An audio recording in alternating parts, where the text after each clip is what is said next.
और यहीं से बात को मैं आगे बढ़ाऊं, इस बीच एक बड़ी खबर यह कि फिलिस्तीन ने संयुक्त राष्ट्र के सामने गुहार लगाई और इजराइल को हमले से रोकने की अपील की है। फिलिस्तीन ने यूएन में दलील दी कि इजराइल को मानवता के खिलाफ अपराध करने से रोका जाए। इजराइल हमले की बड़ी योजना बना रहा है, इसीलिए उसे रोकने के लिए यह गुहार फिलिस्तीन की ओर से लगाई गई। गाजा से आधी आबादी को खाली करने का अल्टीमेटम इससे पहले इजराइल दे चुका है। ऐसे में फिलिस्तीन ने संयुक्त राष्ट्र में कहा कि सबको मिलकर ज्यादा से ज्यादा कोशिश करनी होगी, इजराइल को रोकना होगा। ये डर या यूं कहिए कि अपने लोगों को बचाने की कोशिश, लेकिन हमास के आतंकी तो इन्हीं लोगों को ढाल बना रहे हैं। मैं बहुत जल्दी से आपको युद्ध भूमि लिए चलता हूं, हमारे साथ प्रदीप दत्ता जुड़ गए।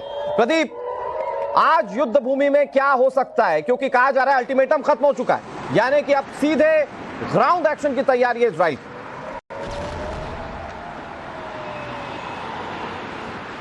देखिए, हम लगातार गाजा के इलाके में रहे हैं। हमने देखा है कि वहां किस तरीके से ट्रूप की मोबिलाइजेशन हो गई है।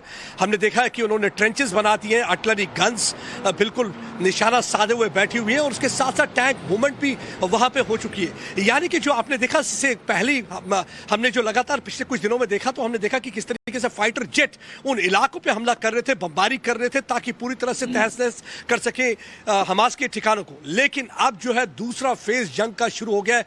ग्राउंड असॉल्ट की पूरी तैयारी हो रही है। ये चाहते नहीं है कि आम सिविलियन की कैजुअलिटी हो। यही एक वजह थी कि लगातार उन्हें कहा जा रहा था कि उस इलाके से निकले। 24 घंटे का अल्टीमेटम दिया था। अभी थोड़ी देर पहले आईडीएफ ऑफिशियल की प्रेस ब्रीफिंग हुई, उन्होंने उसमें बताया कि हमास के लोग किस तरीके से लोगों को वहां से रोकने हटने के लिए, क्योंकि जो गाजा का शहर है वहीं वो छुपे हुए हैं और उन्हीं के घरों के नीचे उन्होंने अपने ठिकाने बनाए हुए हैं। क्योंकि हमास को मालूम है कि अगर इजराइल की फौज वहां पर हमला करती है तो उसमें अगर लोग रहते हैं तो लोग मारे जाएंगे और वो हाहाकार मचा देंगे। देखिए किस तरीके से इजराइल सिविलियन को मार रहा है, क्योंकि हमास तो चाहता वही है। अगर सिविलियन मरते हैं तो उनके लिए आसान हो जाता है, क्योंकि वो अपना प्रोपेगेंडा ज्यादा कर पाएंगे और यंगस्टर्स को अपने साथ मिला पाएंगे और हालात ज्यादा से ज्यादा खराब करने की कोशिश करेंगे।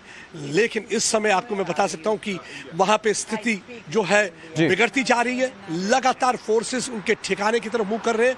कोशिश ये है कि जल्दी से जल्दी जो अच्छा प्रदीप, बहुत जल्दी से ये भी बताइए कि क्या हमास इस वक्त बैकफुट पर है क्या, क्योंकि 8वें दिन तक आते आते हमास के हमले फीके पड़ जाएंगे, इस बात की उम्मीद पहले से की जा रही थी। क्या ये हमले फीके पड़ते हुए दिख रहे हैं? हमास की कमर टूटती हुई दिख रही है क्या?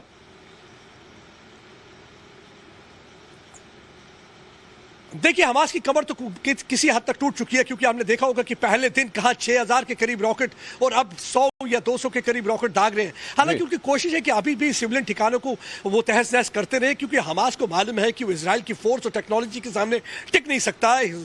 हमास अगर टिक सकता है तो बस वही सिविलियन को निशाना बना के टिक सकता है। यही वजह है कि लगातार ब्लैकमेलिंग टेक्निक्स उनकी तरफ से चल रही है कि अगर आपने गाजा पट्टी पर बम्बार्डमेंट नहीं बंद की, अटैक करना बंद नहीं किया, तो हम आपके जो होस्टेज जो बंदी लोग बनाए उनको एक एक करके हम पब्लिकली मारना शुरू कर देंगे। लेकिन अफसोस की बात यह कि आज भी कुछ लोग ऐसे हैं जो हमास की पैरवी करते हैं, क्योंकि उनके लिए धर्म इंपॉर्टेंट है। वो नहीं देखते, लेकिन कि उनको ये भी देखना चाहिए प्रदीप कि कैसे हमास अपने बचने के लिए जो लोग वहां से निकलना चाहते हैं, युद्ध भूमि से इवैक्यूएट होना चाहते हैं, कैसे हमास उन्हें ढाल बना रहा है। मैं आपके पास फिर से आऊं प्रदीप, बहुत शुक्रिया आपका इतनी जानकारी के लिए। आप अपना